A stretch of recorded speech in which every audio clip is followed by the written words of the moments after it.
Hello friends.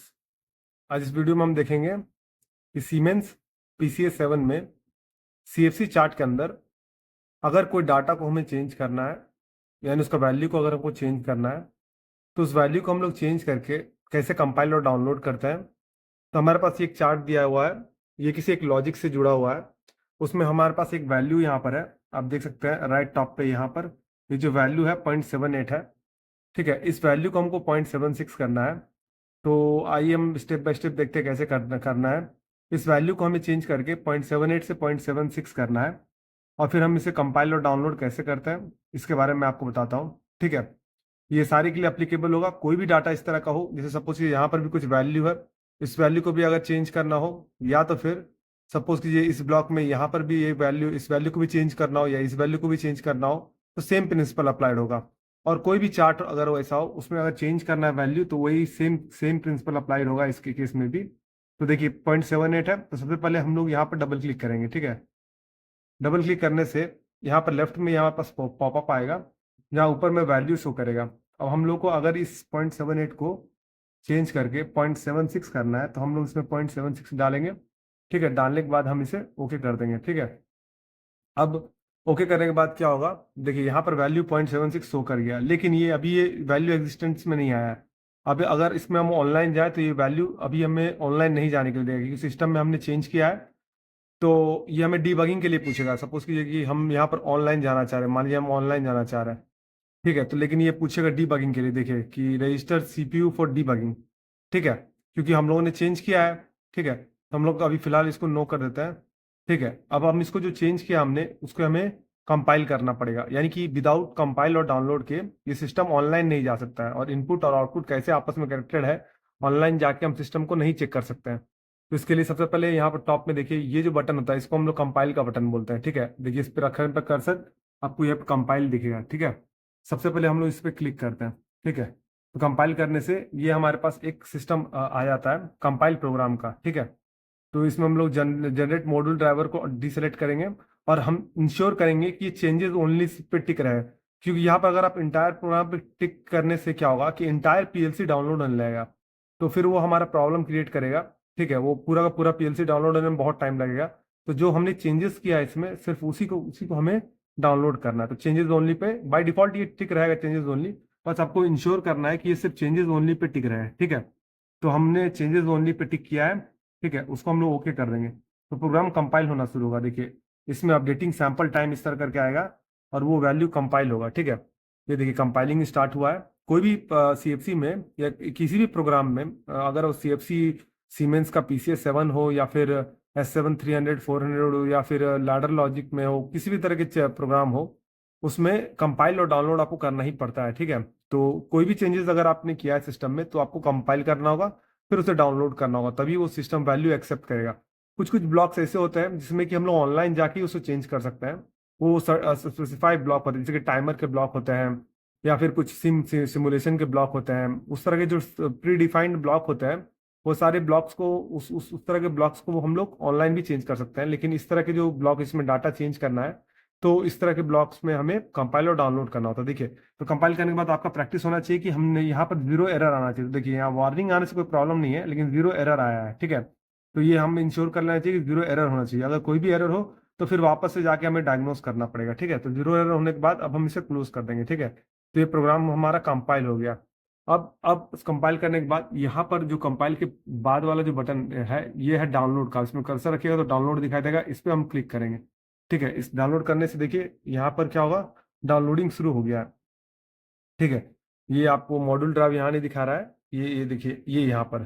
ठीक है, तो यहाँ पर भी डाउनलोड में भी हमारे पास 3 ऑप्शन होता है। ठीक है, इंटायर प्रोग्राम टेस्ट करना है CPU को, तो इंटायर प्रोग्राम, और चेंजेस ओनली। तो आप इंश्योर कीजिएगा कि सिर्फ और सिर्फ चेंजेस ओनली हो। ठीक है, ठीक, हमारा जो CPU में ये जो हमारा है CPU number, CPU 417-4H system है, रिडंडेंट सिस्टम है। तो इस सिस्टम में, इस CPU में हम लोगों ने चेंजेस किया है, तो वो डाउनलोड हो रहा है।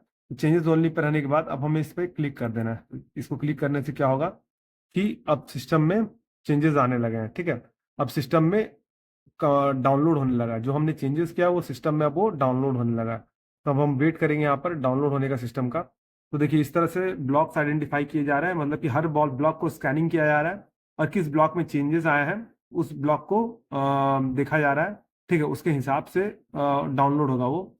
तो ये ब्लॉक्स आइडेंटिफिकेशन चल रहा है अभी। जनरली यही प्रोसेस होता है, पहले ब्लॉक आइडेंटिफिकेशन होता है, उसके बाद वो डाउनलोडिंग का प्रोसेस स्टार्ट होता है।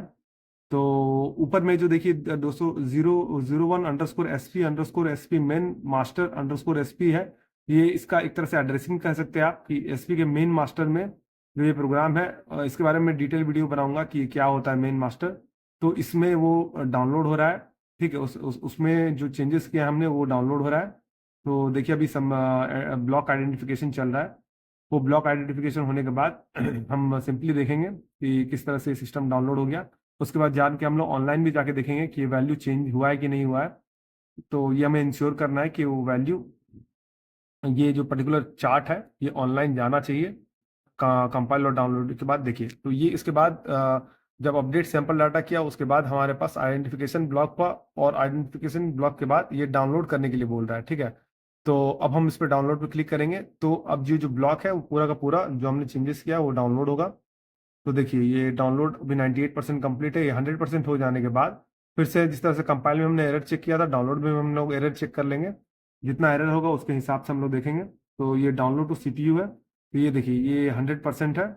तो ये देखिए, तो ये 100% डाउनलोड हो गया। इसमें देखिए 0 एरर आया हमारे पास, यहाँ पर आप देख सकते हैं 0 एरर और 6 वार्निंग्स। तो ये हमारे लिए कंप्लीट हो गया, क्लोज कर सकते हैं हम लोग इसको। अब ये सिस्टम में चेंजेस आ गया है, तो अब हम लोग क्या इसको सिस्टम को ऑनलाइन कैसे जाते हैं। देखिए डाउनलोड के बगल में ये एक है टेस्ट मोड, तो इसको जाने से सिस्टम को हम लोग ऑनलाइन बोलते हैं। ऑनलाइन जाने से देखिए ये ऊपर में ग्रीन आ जाता है, नीचे में सबसे पहले इंडिकेशन यहीं पर आएगा टेस्ट रनिंग प्रोसेस है, ये ऑनलाइन सिस्टम है, और ये सिस्टम ऑनलाइन हो गया। अब इस पर्टिकुलर ब्लॉक को ऑनलाइन जाने के लिए हम लोग क्या करेंगे, इस पर राइट क्लिक करके इसमें वॉच ऑन का ऑप्शन रहता है। देखिए ये वॉच ऑन का ऑप्शन रहता है, उस वॉच ऑन पे जाएंगे तो इसका मतलब है कि सिस्टम जो है वो डाउनलोड हो गया है। तो अभी क्या है, देखिए हमारे पास एक वैल्यू आ रहा है 562.63। अब उसको 0.76 से मल्टीप्लाई करेंगे, आप कैलकुलेटर के साथ खोल के मल्टीप्लाई कर सकते हैं। तो ये वैल्यू 427.60 आएगा। इसका मतलब है क्या कि ये जो 0.76 का डाटा है वो डाटा सही है, इसको मल्टीप्लाई करने पे यही वैल्यू आएगा, ठीक है। तो इसे आप देख सकते हैं, ठीक। तो ये सिस्टम यानी कि ऑनलाइन जा चुका है, ठीक। अगर आपको इसको वेरीफाई करना है तो मैं ऑल प्रोग्राम में सर्च करके कैलकुलेटर निकालता हूँ। कैलकुलेटर एक्चुअली में